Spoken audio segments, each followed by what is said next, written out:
ভোটের মুখে নোয়াপাড়ার রাজনীতিতে নতুন বিতর্ক। শহীদ বিকাশ বসুর স্মৃতিকে সামনে রেখে তৃণমূল প্রার্থী শ্রীনাঙ্কুর ভট্টাচার্যের সমর্থনে জনসভা করেন মমতা বন্দ্যোপাধ্যায়। সেই সভা থেকেই বিকাশ বসুর পরিবারের পাশে থাকার বার্তা দেন মমতা। অপরদিকে এই বিষয়টিকে ঘিরে তীব্র প্রতিবাদ জানান বিকাশ বসুর স্ত্রী মঞ্জু বসু। অভিযোগ, দীর্ঘ ২৬ বছর কেটে গেলেও তার স্বামীর খুনের ঘটনার কোনো সুরাহা হয়নি।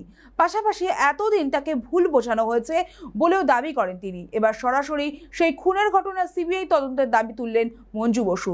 এখানেই শেষ নয়, তৃণমূলের প্রার্থীর গলায় বিকাশ বসুর ছবি ঝুলিয়ে প্রচার নিয়েও একরাশ ক্ষোভ উগরে দেন তিনি। একসময় বিকাশ বসুর মৃত্যুর পর মঞ্জু বসুই তৃণমূলের টিকিটে জয়ী হয়ে ৩বার বিধায়ক হন। তবে এবারে নির্বাচনে তাকে প্রার্থী না করে নতুন মুখ শ্রীনাঙ্কুর ভট্টাচার্যকে টিকিট দেওয়ায় রাজনৈতিক মহলে শুরু হয়েছে জোর চর্চা।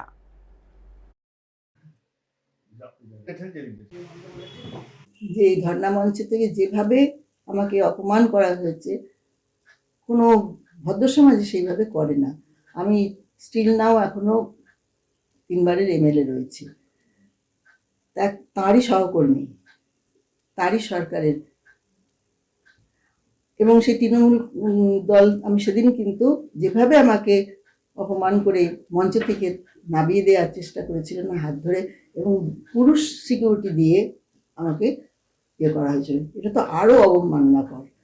সম্ভব না, এটা সভ্য সমাজে এটা নারীর নির্যাতন, যে নারীর উপরে এরকম অপমান, যেন আমি এটা মেনে নিতে পারি। মমতা বন্দ্যোপাধ্যায় বলেছেন যে আপনাকে 3বার পরপর টিকিট দেওয়া হয়েছে, নতুন যে সুযোগ দেওয়া হোক, এটা কি অন্যায় করেছেন?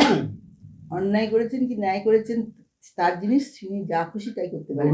কিন্তু আমার কথা হচ্ছে, তিনি এটা অন্যভাবে বলে দিতে পারতেন, বা ওই এত হাজার হাজার কোটি কোটি লোকের সামনে অপমান করে এরকম আমার একটা ব্যক্তিত্ব আছে, আমার একটা সম্মান আছে, আমি আজীবন শিক্ষকতা করে আসছি, বিশেষ করে আমি নারী, একটা নারী আর একটা নারীকে এরকমভাবে অপমান করবে, এটা কিছুতেই মেনে নেওয়া যায় না। তারপরে হঠাৎ যেই দল চেঞ্জ করেছে, বিজেপি করেছে, তখন বলছে খুনি, আজকে এসে ভুলে যাচ্ছে খুনি।